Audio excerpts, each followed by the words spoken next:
Bonsoir à toutes et à tous, heureux de vous retrouver sur Tandem TV et de retrouver également notre, je vais l'appeler notre consultant militaire et sécuritaire, Stéphane Goldin. Bonsoir Stéphane. Bonsoir William, bonsoir à tous les auditeurs de Tandem TV. Et les téléspectateurs. Ben.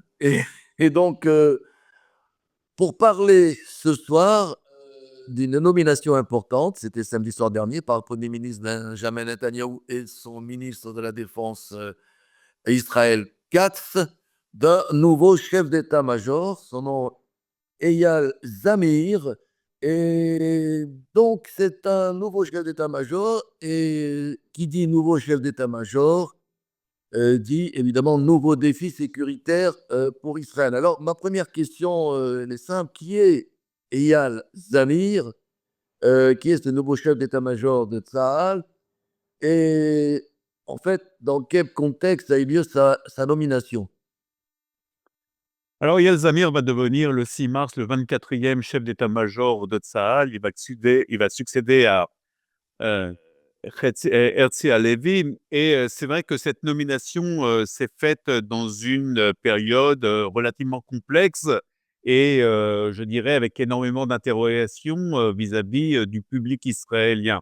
C'est vrai que l'échec de l'armée israélienne, parce qu'il faut dire que c'est un échec du 7 octobre, ont fait que le contrat de confiance qui existait, je dirais, entre la société israélienne et les forces de sécurité a été un peu plus écorné.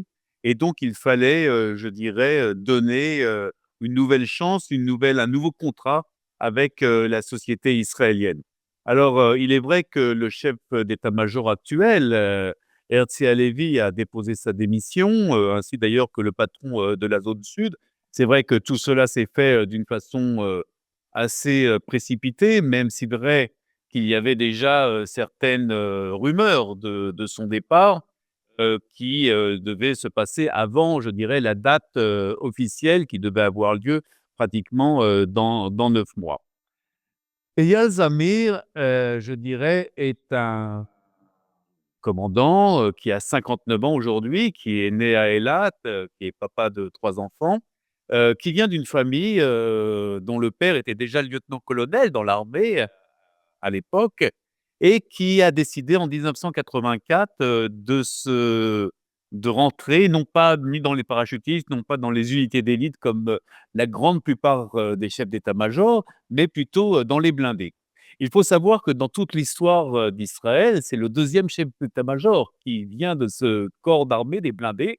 Le premier était Dado, David Eleazar, qui était le chef d'état-major pendant la guerre de Kippour, et le second est celui-là.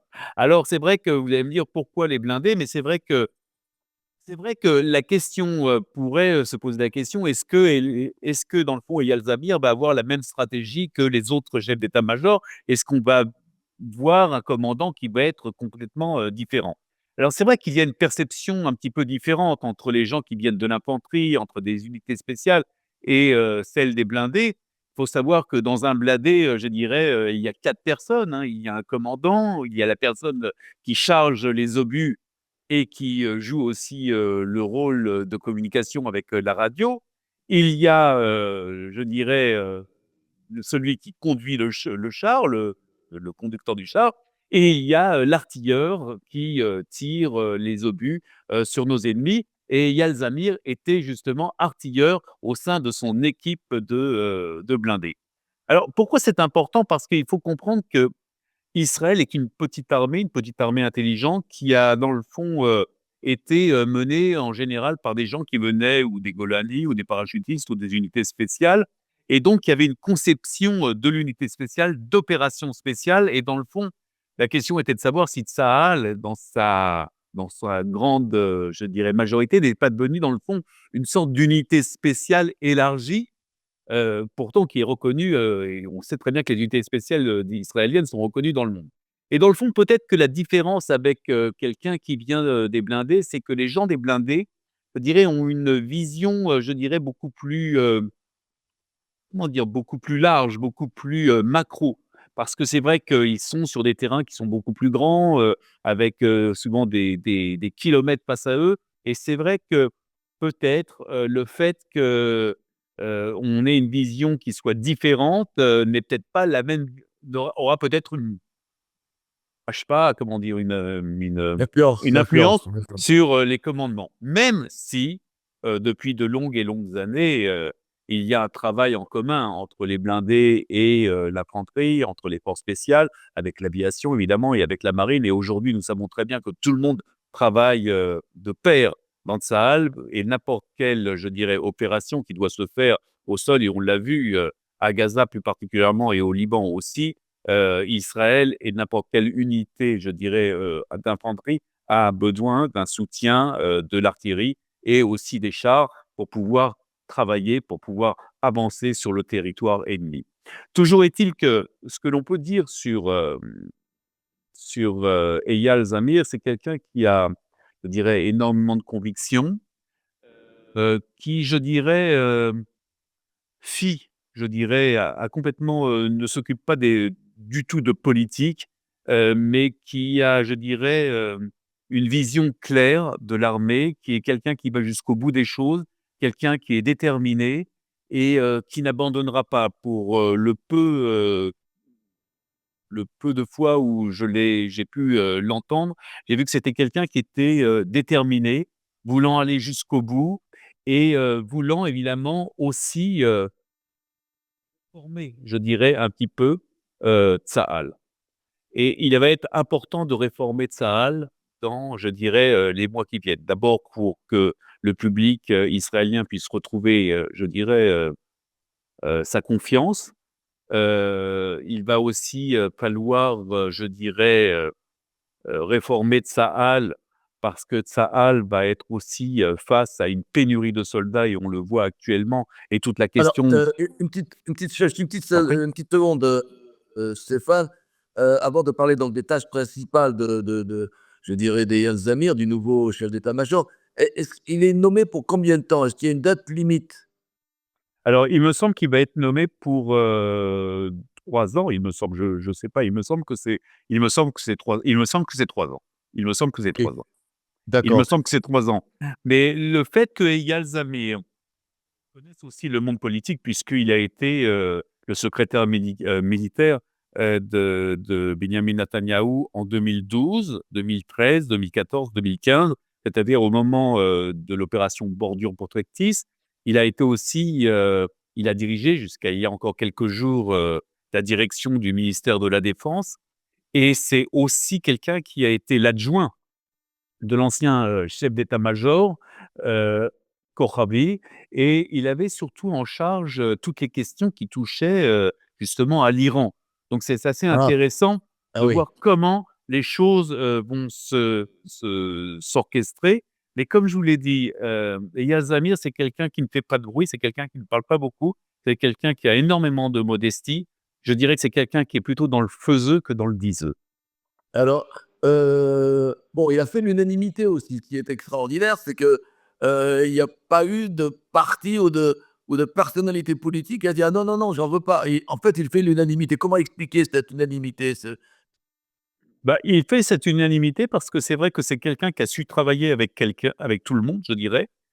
C'est quelqu'un qui a su aussi travailler avec l'ensemble des chefs d'état-major, successifs, et c'est quelqu'un qui a su aussi, prendre, je dirais, ses responsabilités et dire les choses quand ça allait et quand ça n'allait pas, et pour vous dire, aujourd'hui, une petite phrase qu'il a dite, franchement, il a dit clairement, que la guerre n'était pas terminée d'abord, hein. En 2025, nous allions être encore en guerre, les choses n'étaient pas terminées, mais surtout, il a une volonté, de vouloir, continuer à travailler et d'accentuer et de moderniser Tsahal. Dans le fond, on va ouvrir un nouveau chapitre entre Tsahal et le peuple israélien et l'histoire d'Israël, et il faut comprendre aussi qu'il travaille aussi en amont sur, je dirais toute la résilience aussi, des blessés. Il faut comprendre qu'il y a plus de 15 000 blessés, depuis, le 7 octobre, et aussi sur toute la question, de l'aide psychologique, aux soldats et ceux qui ont été touchés par des attentats. Il faut simplement comprendre qu'entre 2023 et aujourd'hui, on a 150 000 nouveaux cas, et donc on a vu Eyal Zamir, heu, à la tête du ministère de la Défense, prendre ce dossier franchement à bras le corps et d'ailleurs dégager un très gros budget pour aider ces soldats. Mais au-delà de cela, il réfléchit aussi à l'avenir tactique et technologique des forces de sécurité israéliennes et c'est là où c'est devient intéressant. Alors justement, j'ai pu lire que sa vision, de Tsahal était différente dans la mesure où il ne voulait plus se concentrer sur un Tsahal high-tech, mais plutôt sur un Tsahal, je dirais, old school. Exactement, et Eyal Zamir a très bien compris qu'on ne pouvait pas simplement se contenter sur, de la haute technologie et de la technologie pour combattre nos ennemis et qu'il fallait revenir peut-être, au b.a.-ba, je dirais, à quelque chose de plus basique. C'est-à-dire que la technologie, elle existe, mais à condition que nous ayons aussi des soldats surentraînés qui puissent arriver à toucher, nos ennemis et c'est vrai que Eyal Zamir a une vision non pas old school, mais il voudrait revoir, je dirais, la donne, c'est-à-dire qu'il voudrait réouvrir énormément d'unités, d'infanterie, de tanks, simplement pas des unités de haute technologie ou du renseignement. On parle au Il y a le renseignement technologique, mais il y a aussi le renseignement humain qui est très important et on l'a vu, lors des différentes opérations que les forces de sécurité israéliennes ont menées, que cela soit, face au Hezbollah ou face, au Hamas. Parce que vous savez quand, on on doit éliminer une personne, c'est vrai que toutes les étoiles doivent être, je dirais, alignées, mais pour que Oui. toutes les étoiles puissent être alignées, il faut que quelqu'un puisse être sur place et donne le feu vert, pour dire clairement les choses et donc il va falloir, Eyal Zamir est quelqu'un qui, comme je vous l'ai dit, est quelqu'un de très modeste, quelqu'un qui vient d'abord, du terrain, qui comprend ce que c'est le terrain et qui veut redonner toutes ses chances aussi à une véritable armée qui travaille sur le terrain avec évidemment une évolution de la technologie, mais c'est vrai qu'il y aura, je dirais, beaucoup plus, je dirais, d'engagement vis-à-vis, de la old school comme vous dites, heu, en tout cas sur une vision, mais avec, des technologies d'aujourd'hui et de demain. Alors Israël va devoir faire face à de nouveaux défis. Est-ce qu'on peut dire que Israël aussi va devoir faire face à de nouvelles guerres? Bon, nous ne sommes pas devant, ni vous ni moi, mais est-ce que c'est un peu pour cela que Eyal Zamir a été nommé? Écoutez, Israël est confronté aujourd'hui à une nouvelle forme de guerre et depuis le 7 octobre, pour dire clairement les choses et je pense que le monde va aller vers cette nouvelle forme de guerre. Quand j'appelle nouvelle forme de guerre, c'est-à-dire que le 7 octobre, Israël a été le premier pays au monde à faire face à cette nouvelle forme, à cette nouvelle guerre. C'est-à-dire, c'était pas une guerre contre un État, mais c'était une guerre contre différents mouvements terroristes. C'était pas une guerre en surface, mais c'était une guerre qui était dans des tunnels. Et surtout, c'était une guerre où nous avions plusieurs centaines d'otages qui avaient été capturés.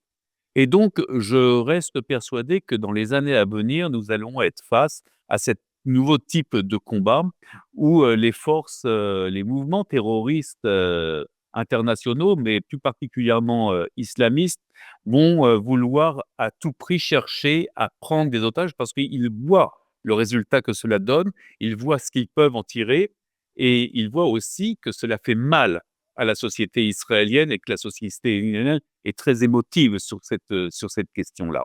Et donc, les choses ont évolué. Si on se rappelle, dans les années 70, dans le fond, c'était le détournement d'avions. Après, Oui. nous avons eu, je dirais, les bombes, dans des restaurants. Après, nous avons eu les gens avec des ceintures d'explosifs. Et maintenant, nous sommes sur cette phase, qui est face, à la prise d'otages et pour cela, il va falloir évidemment accentuer, je dirais, notre entraînement par rapport à se défendre par rapport, à la question des prises d'otages.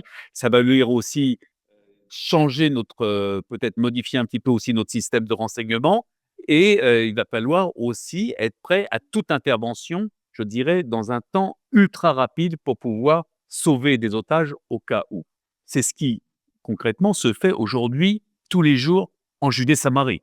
C'est-à-dire qu'aujourd'hui, en Judée-Samarie, nous savons très bien qu'il y a des terroristes du Hamas, du djihad, enfin de toute cette, mouvance, terroriste, islamique qui veut à tout prix rentrer sur le territoire israélien, sur le territoire où ils sont, parce que la Judée-Samarie, c'est aussi le territoire israélien, il faut aussi le rappeler. En tout cas, passer ce qu'on appelle la ligne verte et en tout cas faire des attentats et si c'est possible, capturer, prendre en otage des Israéliens parce qu'ils savent très bien quel est le coût. Donc on va être face à cette nouvelle guerre, à cette nouvelle vision des choses. Il faut savoir aujourd'hui que dans toutes les écoles de guerre du monde, l'armée israélienne est très demandée pour montrer et comment nous avons dû nous adapter, nous, après le 7 octobre, par rapport à cette nouvelle, forme de guerre, cette forme de guerre souterraine avec des otages et il va falloir continuer à travailler là-dessus, continuer à faire évoluer les forces de sécurité israéliennes avec beaucoup plus aussi de liens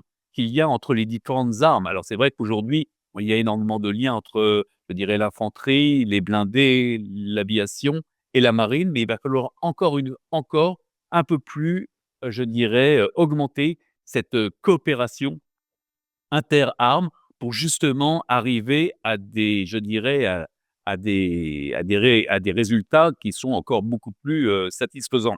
Il faut savoir qu'aujourd'hui, pour vous donner un exemple, chaque, commandant d'une unité d'infanterie sur le terrain, dès qu'il voit un bâtiment, par exemple à Gaza, a tout de suite, peut le photographier avec une caméra sur son casque. La caméra part tout de suite dans les unités de renseignement israéliennes et on peut dire que 5, 7 minutes après, le commandant de cette unité reçoit tous les résultats sur le bâtiment qu'il a photographié.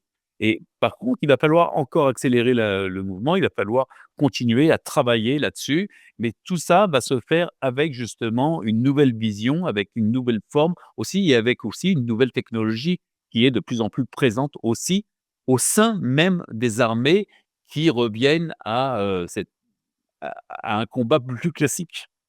Alors évidemment, la question que j'ai envie de vous poser, on parlait de technologie, heu comme en Ukraine, en Israël, cette fois-ci, depuis le 7 octobre, c'est aussi la nouveauté technologique, c'est la guerre des drones. Est-ce qu'il va falloir en tenir compte, je suppose?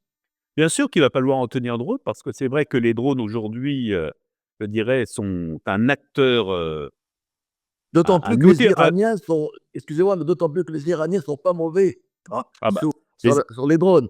les drones aujourd'hui sont une arme, au même titre pratiquement pas qu'un avion de chasse, mais en tout cas presque d'un avion de chasse et je pense qu'au fur et à mesure, ils vont de plus en plus même remplacer certains avions, certaines opérations, je dirais, de l'armée de l'air. Comme vous l'avez dit, les drones, beaucoup de drones ont aujourd'hui une conception iranienne. Il faut savoir que les Russes aujourd'hui combattent avec des drones iraniens. Il faut savoir qu'aujourd'hui, en Russie, il y a des usines de drones iraniens, sous l'égide de noms, d'usines de voitures, peu importe, mais en tout cas, toujours est-il que les Iraniens ont développé, cette technologie et c'est vrai que c'est aussi une forme, je dirais, de nouvelle guerre. Il faut savoir qu'il y a aussi énormément d'armes qui sont transférés en territoire ennemi. On a vu ça à Gaza, on a vu ça quelquefois en Judée-Samarie et ces armes arrivent aussi par drone. Aujourd'hui, un drone, c'est pas simplement un Ah petit oui, appareil. Il y a c'est des un drones qui sont transporteur beaucoup d'armes voilà, aussi.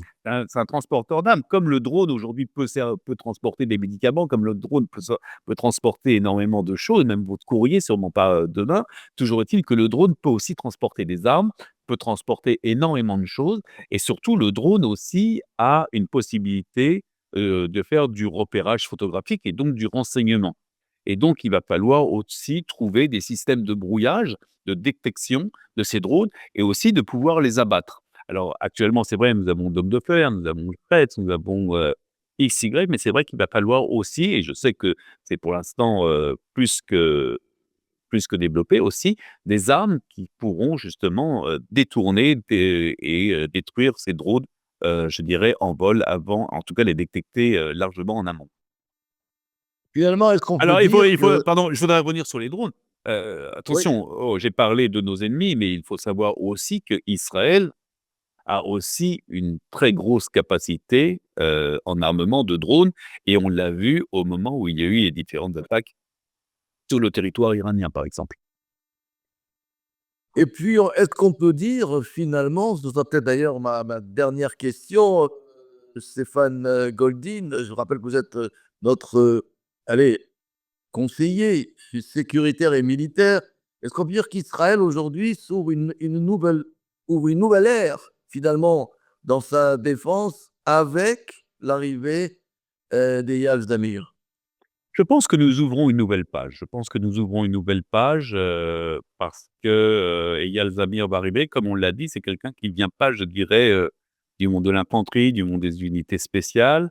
C'est quelqu'un, qui c'est pas un homme de, je dirais, de parti, de clique, c'est quelqu'un qui va, jusqu'au bout, des choses.